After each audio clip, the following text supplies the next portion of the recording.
Team আঙ্কেলের রাগ বনাম ড্যান্স আঙ্কেলের নাচ, কে জিতবে এই লড়াইয়ে। ইয়ামিনের এক চালে বোঝা গেল পুরো পাড়ার চিত্র, হাসি দিয়ে ভরপুর। এই গল্পটি মিস করবেন না। ইয়ামিনের বাড়ির সামনে সরুগুলো, সেখানে দুটি দোকান দুমুখে। ইয়ামিনের দৈনন্দিন জীবন, সাধারণ জীবনযাপন অত হয়ে যাচ্ছিল। ইয়ামিন খুবই হাসি খুশি একটা ছেলে ছিল। তাদের গলির দুটি ভিন্ন স্বাদের দোকান রয়েছে। একটি মালিক হলো ডিম আঙ্কেল।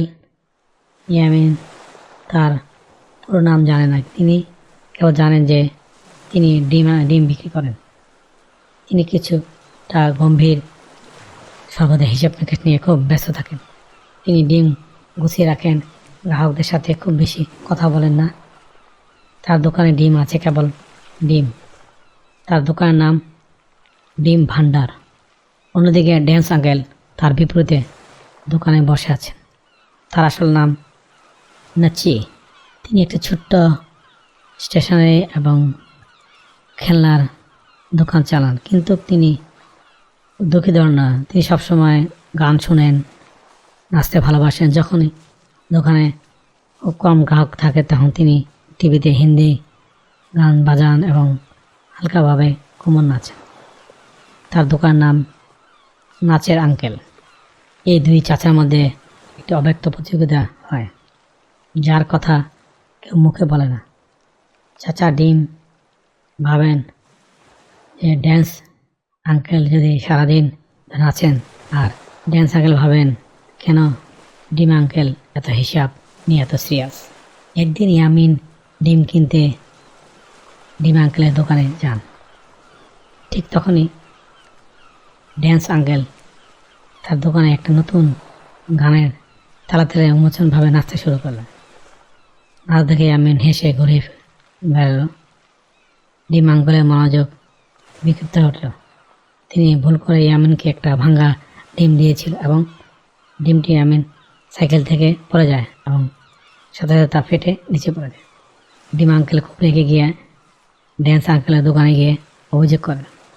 ড্যান্স আঙ্কেল বলেন, আমি আমার দোকানে যা করি তা আমার ব্যাপার। এর ফলে দুজনের মধ্যে ছোটোখাটো ঝগড়া শুরু হয়ে যায়। পরের দিন একটু মৃদু ঠান্ডা যুদ্ধ আবার শুরু হয়। ড্যান্স আঙ্কেলের গান যাতে শোনা না যায়, সেই জন্য ডিম আঙ্কেল তার দোকানের সামনে একটা রেডিও বাজাতে শুরু করলেন। ড্যান্স আঙ্কেল তার দোকানের স্পিকারে বলে একটু বাড়িয়ে দিলেন। গলির পরিবেশ আরেকটু উত্তেজনাপূর্ণ হয়ে উঠল। ইয়ামিনের খুব খারাপ লাগলো।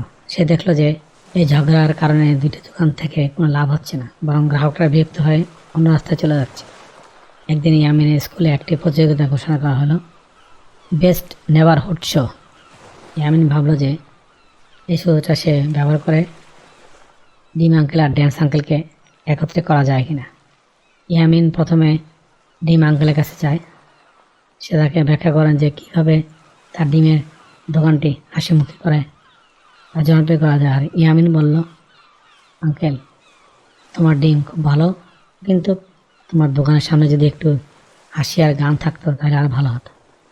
ইয়ামিনের কথা শুনে ডিম আঙ্কেল আরও অবাক হয়ে গেল। তারপর সে এক নৃত্যশিল্পীর কাছে গেলেন, বললেন, চাচা তুমি এত ভালো নাচো, কিন্তু Thank you for watching. Please subscribe.